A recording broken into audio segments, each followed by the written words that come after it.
America's in debt. So it's not even a rich country. It's a country that's in debt. Even if this was a rich country, that would still hurt our supply chain. We're in debt. Most Americans are living paycheck to paycheck. So, can we really handle an external problem? Can we go away from our own business to go handle somebody else's business or something else's business? Because I don't think we can. Over 75% of Americans make less than $35,000 a year.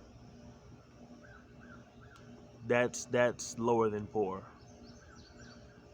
Especially when you equate hyperinflation, shortages, supply chain issues, and gas prices, which will go back up after the votes. See, they know that you have to vote.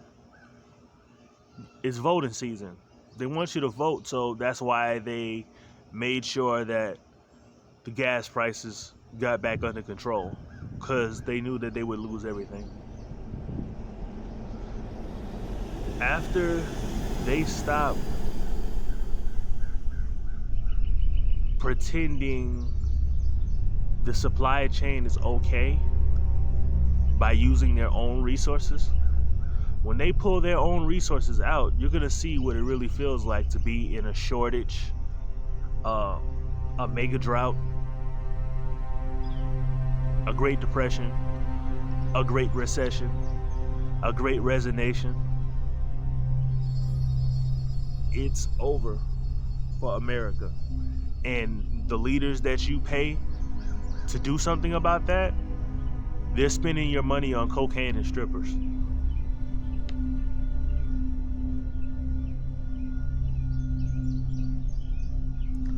What you want me to say, man? What you want me to say?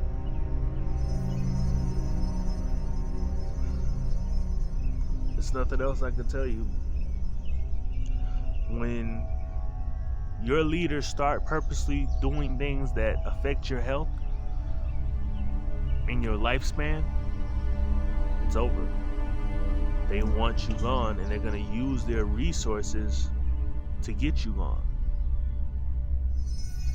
So you got a mega drought, you got 1/5 of the world's supplies being held up in a foreign country, sitting there at a port, not doing nothing. Could get sent off, could have been unpackaged to make this this horrible situation at least a bad situation. You allowed this situation to become horrific, and the cities and the streets are going to begin to look like it. Crime is already more than quadrupled. It's done in the major cities. It's over. But when they start targeting women, children, and even the elderly, it's over. Like where I'm from, New York, it's over. It's done. The Bronx, it's over. It's over. Not going back there, it's done. I'm telling you, it's done. It's worse than what it was in the 90s. That's how bad of a problem we got going with Bronx. I don't even want to think about it. The only places in the U.S. that's doing worse right now is Miami, maybe. Miami, Chicago, and Philadelphia. That part of Philly, I forgot the part where all the junkies are just walking around in the days, and we already know about Baltimore. They never left, so they don't even need to be mentioned. They always there.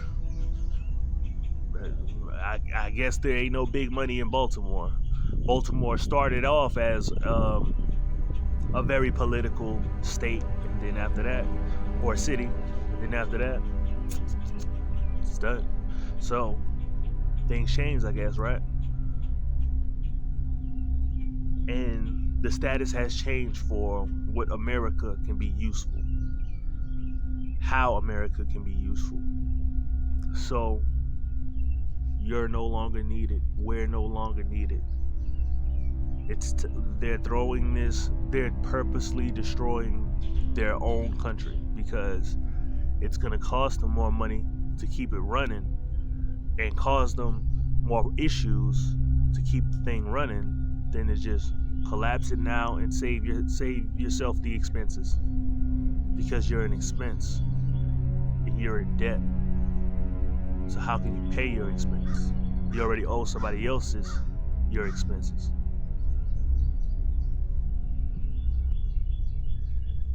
It's not rocket science. It's not a hard thing to understand. This isn't a high school class. This is real life. You see what's going on around you. So, and you got people trying to say, "Oh, I might vote for slow Biden if he gets rid of college debt." Okay, well, let's just say that all the college debt is gone right now. If all the college debt is gone right now, how you still gonna deal with the shortages, the gas prices, the hyperinflation, this war that we have, that we keep aiding against a major military power that is said to be a nuclear psychopath? At least that's how you want to paint him in the mainstream media. So why are you messing with this guy? Why are you making the situation worse than what it has to be? You got it to where Putin laughs every time the secretary, the press secretaries, bring up the question of nukes and how strong they are and how they could desecrate New York and major cities like New York and California within minutes. And they laugh. This is not, you don't have the ability and the comfortable room to be making these type of moves.